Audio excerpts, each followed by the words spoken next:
Okay, if you look at this one, it's done exactly the same way, and it's the same cell. So the standard cell potential is 0.46 volts.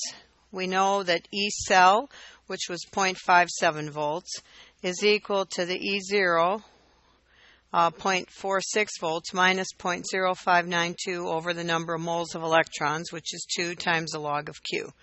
So we plug in the numbers and rearrange. Log of Q is negative 3.7. That has 2 sig figs, but only one of them is to the right of the decimal. So when we exponentiate, we only get 1 sig fig in our answer. Q is equal to the copper concentration over the silver concentration squared is 2 times 10 to the negative fourth. Since this is 1, the copper is 2 times 10 to the negative fourth. So that's the extent of what we can do with galvanic cells.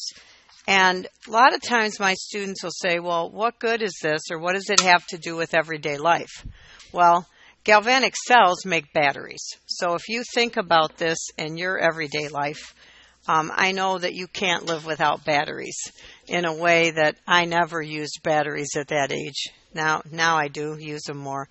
Lead storage batteries, so lead batteries, and in the lead batteries, the other one is the sulfuric acid half battery. That's why your car battery, you have to be so careful when you're jump starting your car. Did you know that?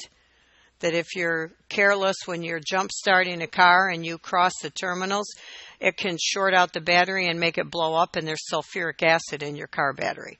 So now you have an exploding car battery that has pieces of lead in there coated in sulfuric acid, which becomes shrapnel to fly up and hit you in the face and all over your arms and things. So I always let someone else hook those leads on to jump the battery. It makes me nervous. The nickel-cadmium batteries, you recognize these, the NiCad batteries, they call them, nickel-cadmium, NiCad. Silver oxide batteries, these are the ones that we use in cameras, and we have them at our house because Bob uses them in his hearing aids. So they're really expensive batteries because of the silver. And lithium batteries, computers, cell phones, and things. So they're all galvanic cells, and there are lots and lots of galvanic cells stacked, because think about it. The things we've been figuring out have a couple of volts. So you need a lot of cells stacked up in series to make a battery that has more power.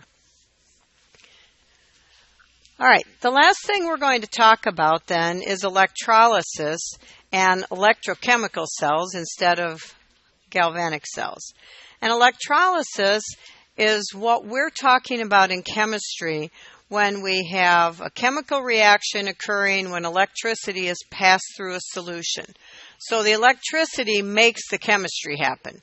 In galvanic cells, being in close proximity, chemistry happens and that produces electricity. So it's kind of the opposite. And when we talk about electrolysis, again, I said this the other day, we're not talking about hair removal, right? We're talking about doing chemistry with electricity, not killing hair follicles. So just like galvanic cells, we have the cell reaction. It's the combination of the two half reactions. We have an anode and a cathode. Oxidation takes place at the anode. Reduction takes place at the cathode. The only difference is that the polarity of the anode and cathode is switched in a galvanic cell and an electrolytic cell. So we're going to look at our first example, and this is the electrolysis of molten sodium chloride. Now, when you think about this, you're like, well, who wants to do that? I don't know if you're aware of any of the geology and history of the Mid-Michigan area, but did you know that this area has large deposits of brine under the ground? Did you know that? Okay. Especially Midland area, there's large deposits of brine under the ground. And so that was the foundation for the Dow Chemical Company. When Herbert Dow came here, he started tapping into that brine and doing electrolysis and turning it into chlorine and selling it. And that was the beginning of the corporate giant in our backyard now, the Dow Chemical Company, where many of you might end up having co-op opportunities, or maybe some of you even find a job there if you're going into technology. So I always think this is interesting for us from a historical perspective because we have this in our backyard. Of course, now they do a lot of other things. I mean, they have plastics, they have ag chemicals, they have pharmaceuticals. Some of it's been sold off. Now Dow has silicones they never did before because they didn't make silicones at Dow. That was across the street in their daughter company, Dow Corning, which they've now swallowed up again. So I think it's really interesting. I don't know, you do too, right? Yeah. So you know a little bit of the history. Yeah, there's a book. Um,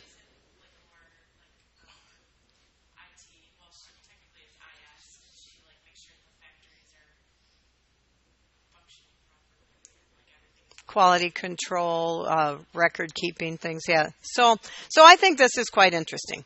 So let's talk about molten sodium chloride. If we have sodium chloride and we melt it, it's at a really high temperature because it's an ionic compound. So we melt this and we end up getting sodium ions and chloride ions. Now, when we start running electrons through there, I think you can kind of predict what happens. If I'm putting electrons in there, the sodium ion, which has a positive charge, the cation, is going to gain an electron and make sodium metal.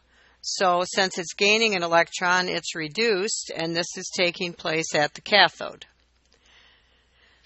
The chloride ion, two of them actually, are going to lose electrons to make chlorine plus two loose electrons. So the chlorine is oxidized, and as always, oxidation takes place at the anode. And you remember last time, A and O, anode oxidation, both vowels, C and R, cathode reduction, both consonants, so that they go together. So I think at this point in time, you should feel pretty comfortable looking at ions and be able to recognize that a positively charged ion would grab an electron and a negatively charged ion would give up an electron. I think that you would know that from all of our practice so far. So we can usually predict pretty easily what happens in molten salts. It's not so easy to figure out what happens in aqueous solutions because crazy stuff can happen. Sometimes the water undergoes electrolysis, and sometimes the dissolved salt that is in there undergoes electrolysis.